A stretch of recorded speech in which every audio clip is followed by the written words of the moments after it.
सुस्वागतम प्यारे विद्यार्थी। तो आज हम 12वीं कक्षा के साहित्य सुधा किताब से पढ़ेंगे व्याकरण। व्याकरण विभाग में पिछले क्लास में हमने संज्ञा पद के बारे में पढ़ा था। तो संज्ञा पद के अंतर्गत हमने पढ़ा था व्यक्तिवाचक संज्ञा और जातिवाचक संज्ञा। तो आज हम पढ़ेंगे द्रव्यवाचक संज्ञा। तो द्रव्यवाचक संज्ञा के अंतर्गत चलिए एक उदाहरण पेश करते हैं।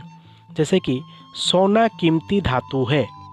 तो यहाँ पर सोना पद से एक द्रव्य या पदार्थ का बोध होता है जिसे मापा या तोला जा सकता है, गिना नहीं जा सकता। द्रव्य नए निर्माण के आधार होते हैं, उन्हें द्रव्यवाचक संज्ञा कहा जाता है। तो ये जो सोना जो कीमती धातु है, इसे नाप सकते हैं और तोल सकते हैं, लेकिन गिन नहीं सकते।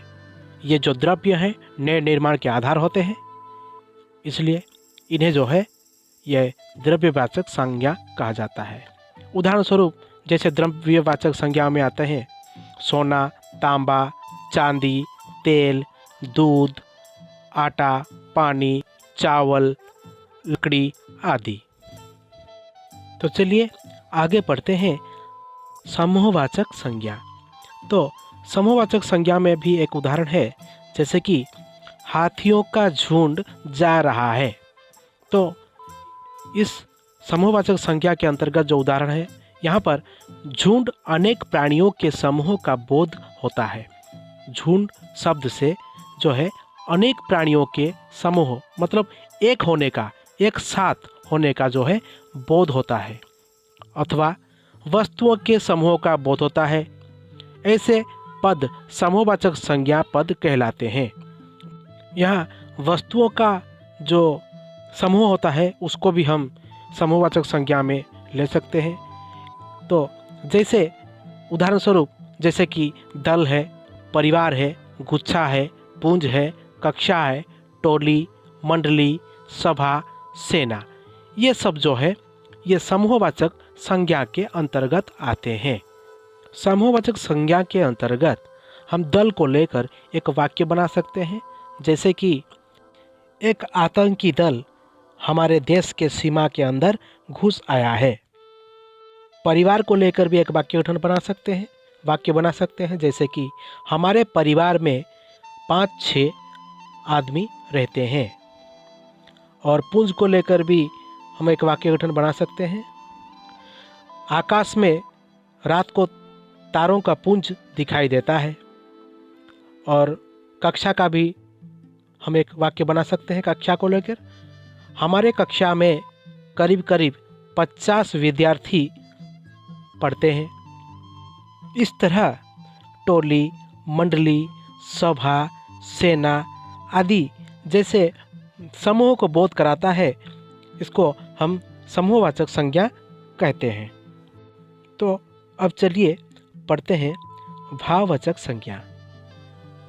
इस भाववाचक संज्ञा के अंतर्गत जब किसी पद से किसी भाव, दशा, अवस्था, धर्म, गुण या क्रिया, व्यापार का बोध होता है, उसे हम भाववाचक संज्ञा पद कहते हैं। जैसे कि क्रोध, सौंदर्य, मानवता, बचपन, बूढ़ापा, लंबाई, घृणा, ममता, पढ़ाई, लिखावट, रुलाई आदि। तो ये सब जो है भाववाचक संज्ञा के अंतर्गत आते हैं। तो जिसका विशेष बात है कि कुछ भाववाचक संज्ञाएं हैं जो कि मूल रूप में होती हैं, कुछ भाववाचक संज्ञाएं होती हैं जो कि मूल रूप में ही प्रयुक्त होते हैं। तो जैसे कि उदाहरण स्वरूप लेते हैं प्रेम, घृणा, ममता, झूठ, सच, उत्साह, साहस, लोभ आदि। ऐसे कुछ भाववाचक संज्ञाएं हैं जो मूल रूप में होते हैं। और भाववाचक संज्ञा के जो विशेषण हैं सर्वनाम, क्रिया, अव्यय से बनाई जाती है। भाववाचक जो संज्ञा है उसे विशेषण, सर्वनाम, क्रिया और अव्यय से बनाई जाती हैं। जैसे कि संज्ञा से कैसे बनते हैं भाववाचक संज्ञा, चलिए पढ़ते हैं। जैसे कि लड़का से, लड़का एक यहाँ पर विशेष्य है और उसका विशेषण है लड़कपन। और मानव, मानव यहाँ विशेष्य है और उसका विशेषण है मानवता। साधु, साधु यहाँ विशेष्य है और विशेषण है साधुता आदि। तो इस तरह के जो विशेषण से जब बनते हैं तो सुंदर से सुंदरता, सौंदर्य, अच्छा, अच्छाई, गरीब, गरीबी, काला, कालापन, बूढ़ा, बूढ़ापन आदि। अब सर्वनाम से जो भाववाचक संज्ञा बनते हैं जैसे कि मम, ममत्व या ममता, अपना, अपनापन, निज, निजत्व आदि। अब इसके बाद क्रिया से जो भाववाचक संज्ञा बनते हैं, बहुत से पद इससे बनते हैं जैसे कि पढ़ना, पढ़ाई, लिखना, लिखावट, बचाना, बचाव, मारना, मार आदि। अब आगे अव्यय से किस तरह भाववाचक संज्ञा के विषय जो बनते हैं, तो दूर, दूरी, निकट, निकटता, शाबाश, शाबाशी, समीप, समीपता, अधीन, अधीनता आदि। तो ये थे जो संज्ञा, विशेषण, सर्वनाम, क्रिया और अव्यय से बनने वाले भाववाचक संज्ञाएं। तो इसके बाद इसके जो महत्व है, चलिए उसको थोड़ा पढ़ लेते हैं। जैसे कि वाक्य में संज्ञा पद बड़ा महत्व रखते हैं। तो वाक्य जो होता है, हम जब वाक्य लिखते हैं उसमें जो संज्ञा पद होता है वो सबसे बड़ा महत्व रखता है।